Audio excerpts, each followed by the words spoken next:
Hai Akademia, ketemu lagi dengan Minces nih. Semoga Sobat Akademia selalu sehat ya. Dan semoga Sobat Akademia gak bosan untuk sama-sama belajar bareng-bareng Minces. Oke, pada pembelajaran pendidikan Pancasila dan kewarganegaraan kali ini, kita akan membahas tentang ancaman terhadap integrasi nasional, baik dalam konteks nasional maupun daerah.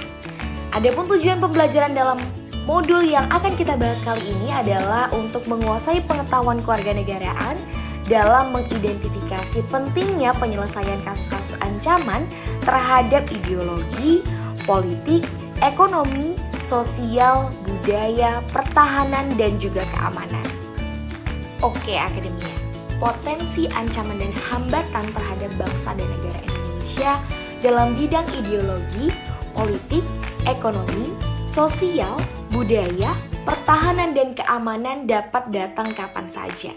Ancaman dan hambatan tersebut masing-masing dapat berdiri sendiri, tetapi juga dapat datang secara bersamaan. Potensi ancaman dan hambatan tersebut dapat saja datang dari luar negeri sebagai dampak negatif globalisasi, tetapi juga dapat muncul di dalam negeri yang diakibatkan oleh berbagai persoalan yang belum terselesaikan. Ketika perang ideologi berkecamuk antara blok barat yang liberalis dan blok timur yang komunis, Indonesia justru mengambil langkah non-blok. Sikap itu dipegang sampai sekarang. Hanya saja, tantangan dewasa ini telah berubah seiring dengan perubahan pengaruh dalam masyarakat internasional. Pada sisi lain, berkembang juga berbagai aliran ideologi dalam masyarakat internasional seperti sosialisme, fasisme, feminisme, dan penguatan agama sebagai ideologi. Liberalisme lebih menekankan pada kebebasan individu.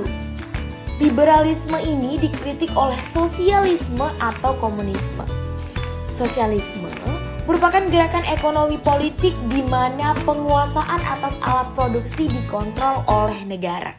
Sama dengan komunisme yang merupakan kekuatan rakyat untuk menguasai perekonomian negara agar tidak terjadi penindasan dari kelompok burjuis terhadap kelompok proletar atau buruh, dan tidak membutuhkan agama dalam kehidupan negara. Sedangkan fasisme merupakan paham yang mendukung kekuatan negara secara nasional dengan menggunakan kekuatan yang kuat. Nah, feminisme adalah gerakan yang tentunya memperjuangkan hak-hak kebebasan wanita. Sedangkan penguatan agama sebagai ideologi adalah adanya tuntutan yang dari sebagian penganut agama untuk menjadikan agama sebagai dasar negara. Berbagai ideologi tersebut tidak sesuai dengan Pancasila sebagai ideologi negara Republik Indonesia.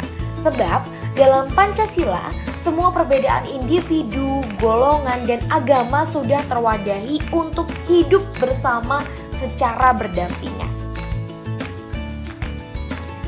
Berbagai konflik dan ancaman nyata bagi berlangsungnya negara kesatuan Republik Indonesia. Dan bisa saja nih, ancaman tersebut masih tetap muncul di masa mendatang. Dari sisi ideologi, nampak masih belum terselesaikannya hubungan antara dasar negara Pancasila dengan sekelompok penganut agama. Dalam kehidupan politik, mengganggu persatuan dan kesatuan bangsa Indonesia karena menciptakan rasa saling mencurigai dalam masyarakat. Dari sisi ekonomi, sangat nyata menghambat pertumbuhan pembangunan di berbagai wilayah. Sedangkan dalam dimensi sosial budaya, menghancurkan sendi-sendi kehidupan gotong royong. Dan dari sisi pertahanan dan keamanan, justru memperlemah sistem pertahanan dan keamanan negara. Pada sisi lain, tantangan dan hambatan bangsa dan negara Indonesia secara alamiah berada di wilayah kepulauan yang dikelilingi oleh sejumlah gunung berapi dan menjadi titik temu lempeng dunia. Beberapa kosakata yang berkenaan dengan hal tersebut menjadi sangat akrab dalam kehidupan masyarakat Indonesia. Istilah-istilah itu antara lain seperti gempa bumi, erupsi, banjir, tanah longsor, kebakaran hutan, angin puting beliung, tsunami, dan likuifaksi. Gempa bumi adalah getaran yang terjadi di permukaan bumi akibat pelepasan energi dari dalam bumi secara tiba-tiba yang menciptakan gelombang seismik. Sedangkan erupsi adalah letusan gunung berapi yang terjadi di atas permukaan tanah.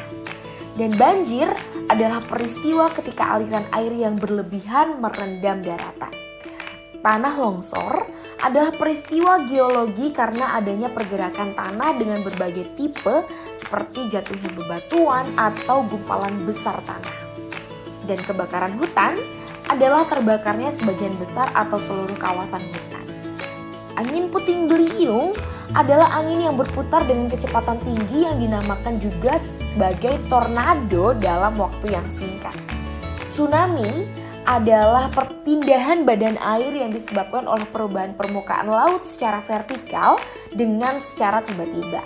Dan likuifaksi adalah fenomena yang terjadi ketika tanah yang jenuh atau agak jenuh kehilangan kekuatan akibatnya berubah wujud.